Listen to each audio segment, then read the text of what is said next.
Hola, un nuevo día aquí haciendo compañía al que quiera tenerla, escuchando a Sándor Márai, que siempre es entrañable, y continuando con nuestra lectura del último encuentro. Estamos en una especie de recta final, pero no tan pronta, y vamos a empezar, no sin antes recordarle que por favor se suscriban al canal y si les ha gustado la lectura, me dejen un like, ¿ok? Vamos a empezar así. Llegamos a la cima sin decir palabra. Allí nos esperaba el montero con los perros. Ya se oían las escopetas en el valle. Había empezado la cacería. Nuestros caminos se separaron.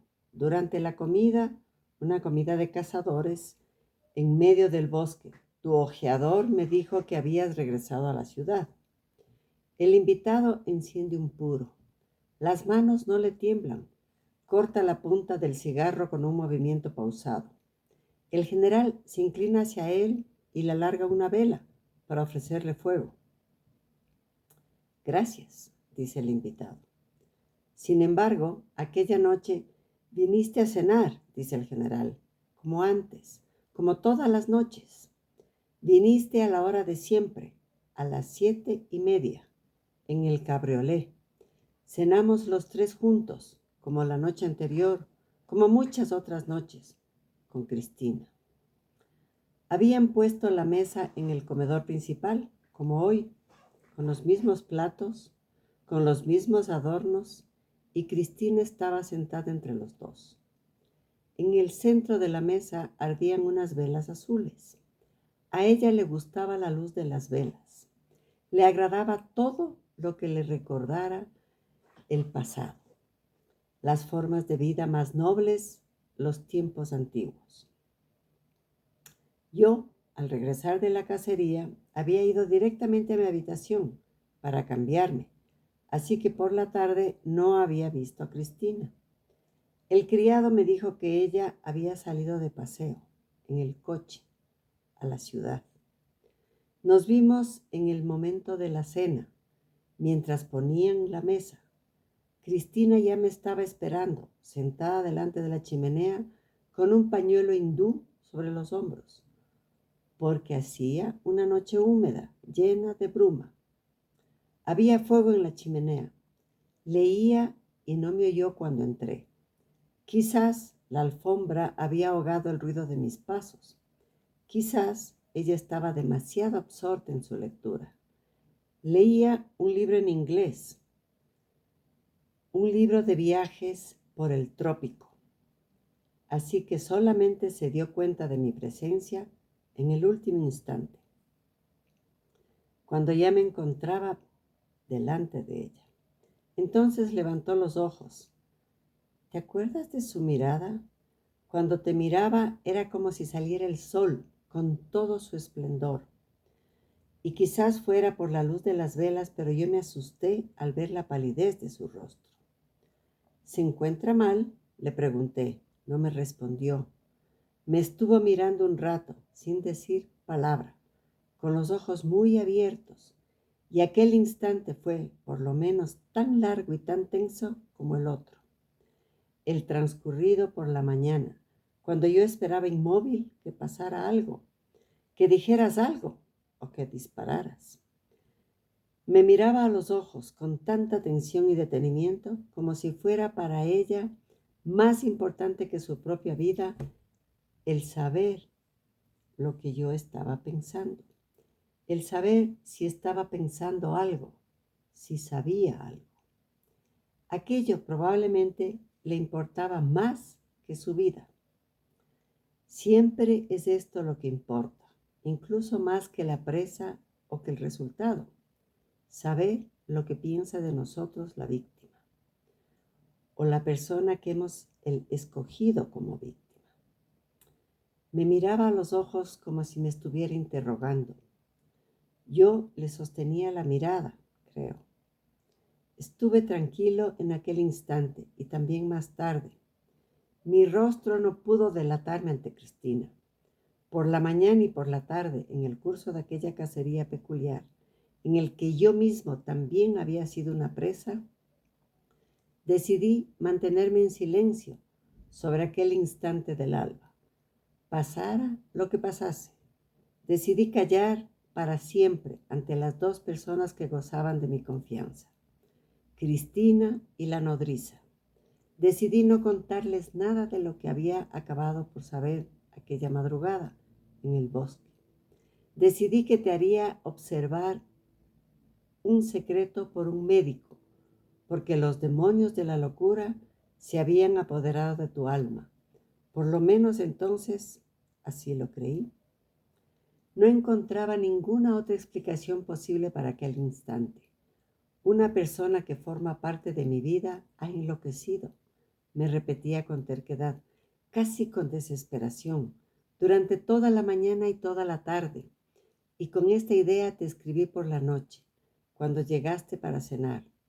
Quería salvar la dignidad humana con esta suposición, la dignidad humana en general y en particular, porque si hubieras estado cuerdo y hubieras tenido alguna razón, no importaba qué clase de razón, para levantar un arma contra mí, entonces todos habríamos perdido nuestra dignidad de seres humanos. Todos los que vivimos en esta casa, Cristina también y yo también. Así explicaba yo la mirada asustada y sorprendida de Cristina cuando estuve delante de ella, después de la cacería.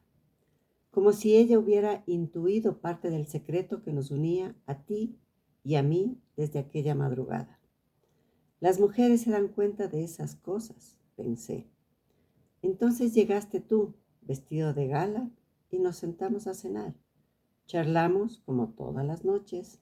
También hablamos de la cacería, del papel de los batidores, del fallo que había cometido uno de nuestros invitados, matando a un cervatillo demasiado joven, algo que no solo era un fallo, sino que también está prohibido.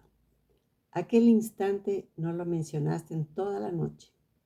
No dijiste nada sobre tu papel en la cacería, sobre aquel extraordinario ciervo que se te había escapado.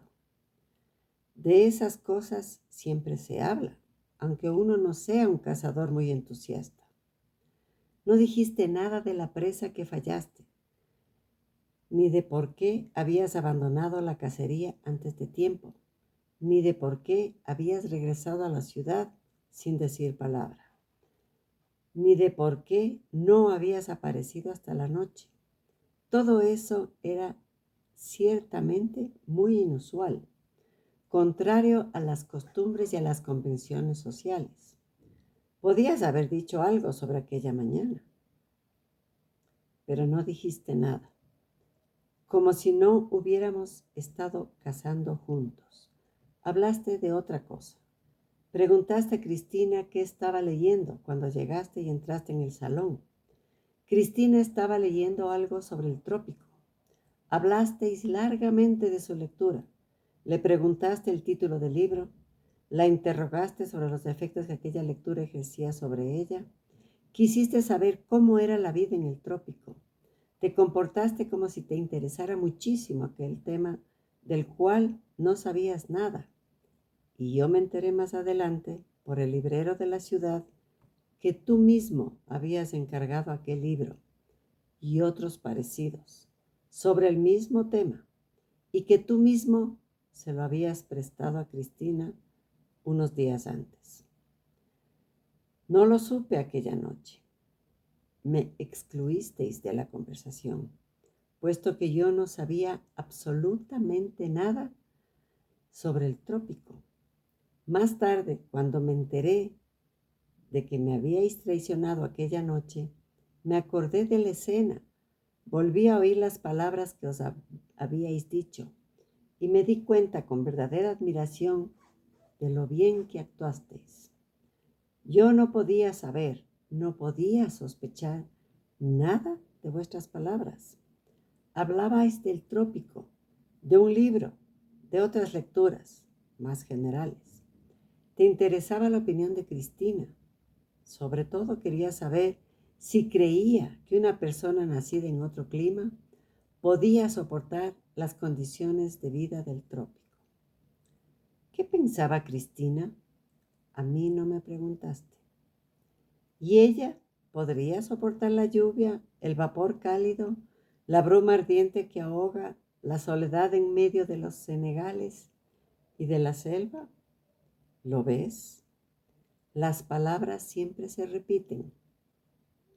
Cuando estuviste aquí por última vez, en el mismo sitio, en el mismo sillón, hace ahora 41 años, también hablabas de lo mismo, del trópico, de los senegales, de la bruma cálida y de la lluvia. Y hace un rato, cuando entraste en esta casa, tus primeras palabras fueron sobre los senegales y trópicos, la lluvia y la bruma ardiente. Sí, las palabras vuelven. Todo vuelve. Las cosas y las palabras avanzan en círculo. A veces atraviesan el mundo entero, siempre en círculo, y luego se vuelven a encontrar. Se tocan y cierran algo, dice, impasible e indiferente. De eso hablaste con Cristina aquella última noche. Alrededor de la medianoche llamaste a tu coche para regresar a la ciudad. Esto es lo que ocurrió el día de la cacería, dice, y en su voz resuena la satisfacción propia de las personas mayores que han contado algo con exactitud, que han sabido agrupar sus ideas y pensamientos de una manera clara y concisa. Capítulo 15. Cuando te fuiste, Cristina también se retiró, prosigue. Yo me quedé solo en el salón. Se había olvidado el libro inglés sobre el trópico. Lo había dejado encima de su silla. No tenía ganas de acostarme todavía, así que abrí el libro y lo hojeé. Miré las ilustraciones y las tablas estadísticas sobre cuestiones económicas, sanitarias y médicas. Me sorprendió que Cristina leyera un libro así. Ella no tiene nada que ver con esto, pensé. No pueden interesarle las cifras sobre la producción de caucho ni la situación sanitaria de los aborígenes. Todo esto no tiene nada que ver con Cristina, me dije. Sin embargo, el libro me decía cosas, y no solamente en inglés, y no solamente sobre las condiciones de vida en el trópico. Mientras estaba solo en el salón con el libro en la mano, después de la medianoche, cuando ya me habían dejado las dos personas con quienes más tenía que ver, después de mi padre, comprendí de repente que el libro también era una señal. Comprendí también otro detalle, aunque de una manera un tanto confusa. Las cosas empezaron a hablarme aquel día. Ocurrió algo. La vida se dirigió a mí, así que me dije que convenía prestar atención, ya que el lenguaje simbólico y peculiar de la vida nos habla de 1000 maneras distintas en días así, y todo sucede para llamar nuestra atención, cada señal y cada imagen. Lo único que falta es comprenderlas. Las cosas maduran y responden de repente. Esto pensé. Y comprendí además, instantáneamente, que incluso el libro era una señal y una respuesta. El libro decía, Cristina no está contenta aquí, desea irse. Está pensando en mundos lejanos, o sea que desea conocer otros mundos. Aparte de este, quizás esté deseando huir de aquí, huir de algo o de alguien. Y puede que ese alguien sea yo, y puede que seas tú. Está claro como la luz del día, me dije. Cristina siente algo, sabe algo, quiere irse de aquí. Por eso está leyendo libros sobre el trópico. En aquel momento pensé y comprendí, o creí comprender, muchas cosas. Comprendí y pensé lo que había ocurrido aquel día, que mi vida se había partido en dos, como un paisaje fracturado por un terremoto. A un lado había quedado la infancia, la juventud, tú, con todo lo que la vida pasada significaba. Y al otro lado empezaba el espacio poco definido, poco abarcable, que me tocaría recorrer el resto de mi vida. Y las dos partes de mi vida ya no estaban unidas. ¿Qué había ocurrido? No sabía qué responder. Durante todo el día procuré tranquilizarme, disciplinarme, aunque de manera artificial, y lo conseguí. Cristina no había podido enterarse de nada. Al mirarme pálida con aquellos ojos suyos, tan suyos e interrogantes. No podía saber, no había podido leer en mi rostro lo ocurrido durante la cacería. ¿Y qué había ocurrido? ¿No estaría imaginando cosas? ¿No habría sido todo fruto de mi imaginación?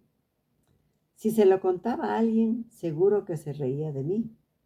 No tenía ningún dato, ni la menor prueba en la mano. ¿Por qué entonces una voz más fuerte que cualquier prueba gritaba dentro de mí, de manera inequívoca, irrevocable, indudable, que no me había equivocado, que conocía la verdad? Y la verdad era que mi amigo había intentado matarme de madrugada.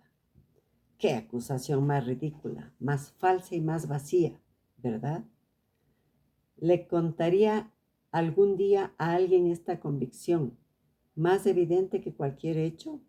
No, nunca. También me pregunté qué convivencia me aguardaba, al haberme enterado de todo con certeza y con tranquilidad, como cuando uno se entera de los hechos más simples y sencillos de la vida. ¿Podría mirarte a los ojos, o ya todo sería una comedia entre los tres, entre tú, yo, Cristina, la amistad transformada en teatro y en espionaje? ¿Se podía vivir así? Ya ves, tenía la esperanza de que te hubieras vuelto loco. Quizás ha sido por la música, me dije. Siempre fuiste muy tuyo, diferente, distinto de nosotros, de los demás. Uno no puede ser músico y pariente de Chopin sin consecuencias. También sabía que mis esperanzas eran estúpidas y cobardes. Tenía que enfrentarme a la realidad. No podía mentirme a mí mismo, porque tú no estabas loco. No había excusas, no había escapatoria. Tenías tus razones para odiarme, para matarme, aunque yo no las comprendía. Una explicación natural y sencilla habría sido que te hubiera embargado un deseo repentino, una pasión, un sentimiento irresistible por Cristina. Pero esta suposición me parecía totalmente irreal. Carecía de fundamento, no había habido ninguna premonición en la vida común de los tres, así que la rechacé por absurda. Conocía bien a Cristina, te conocía bien a ti, y me conocía bien a mí mismo. O por lo menos eso creía en aquellos momentos. La vida de nosotros tres, el noviazgo y el matrimonio con Cristina, nuestra amistad, todo me parecía un libro abierto, un mundo limpio, transparente, con situaciones y caracteres inequívocos. Estaría yo loco si creyera una cosa así, pensé. Las pasiones, por desatinadas que sean, no se pueden esconder. Una pasión que obliga a alguien a levantar un arma contra su mejor amigo no se puede esconder del mundo durante meses y meses. Y yo, el tercero, ciego y sordo, habría vislumbrado algo del asunto. Casi vivíamos juntos. Cenabas en casa 3 o 4 veces a la semana. Tú y yo pasábamos los días juntos. Nos veíamos en la ciudad, en el cuartel, en el servicio. Lo sabíamos todo el uno del otro. Conocía los días y las noches de Cristina. Conocía su cuerpo y su alma como los míos propios. Habría sido una locura suponer que tú y Cristina, y al mismo tiempo encarar esta suposición significaba casi un alivio para mí. Tenía que tratarse de otra cosa. Lo que habría ocurrido era algo más profundo, más secreto, más incomprensible. Continuamos.